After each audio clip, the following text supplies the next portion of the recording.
అవుతుందంటే ఆ పోస్ట్‌కి వెళ్ళాక అందరూ మనకసలు మీకు ఎట్లా ఉంటదంటే, నేను తిరుపతిలో జాబ్ చేసిన ఏడాదిన్నర లోపు దూరపు చుట్టాలు ఎక్కడో వేలు విడిచిన మేనమామ గారి తమ్ముడు కొడుకు, అక్కయ్య తమ్ముడు అంటాం గదా! అట్లాంటి వాళ్ళు కూడా వచ్చి పలకరించేవాళ్ళు.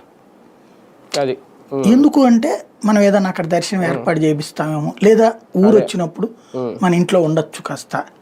ఆ ఖర్చు దగ్గర ఒకటి, రెండవది అవకాశం ఏదన్నా దొరుకుతుందేమో అన్నటువంటిది.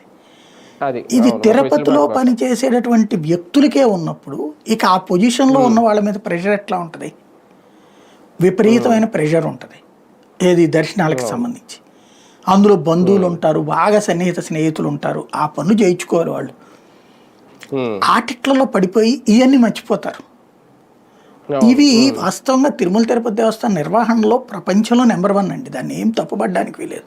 స్టాఫ్ నెంబర్ 1 అక్కడ. కాకపోతే ఈ కింది స్థాయిలో కొంత నిర్లక్ష్యం ఉండొచ్చును. అది ఎప్పటికప్పుడు సెటరేట్ చేసుకోవాలి, పర్యవేక్షించుకోవాలి, సమీక్షించుకోవాలి. దాంట్లో రాజకీయం చేస్తూ కూర్చోకూడదు మనం. మెయిన్ అదే కదా, ఇటువంటి సమస్యలు వచ్చినప్పుడు దీన్ని అడ్డు పెట్టుకొని రాజకీయం చేసేస్తున్నారు. నేను ఇంతకు ముందే చెప్పా, నాయుడు గారు అప్పుడు ఏదో తక్కువ సమయంలోనే దర్శనం 2 గంటల్లోనూ గంటలోనూ ఇంపాసిబుల్. అది తిరుమల చరిత్రలో ఇంపాసిబుల్, జరగదు, మాటలకు మాత్రమే పరిమితం అయ్యింది.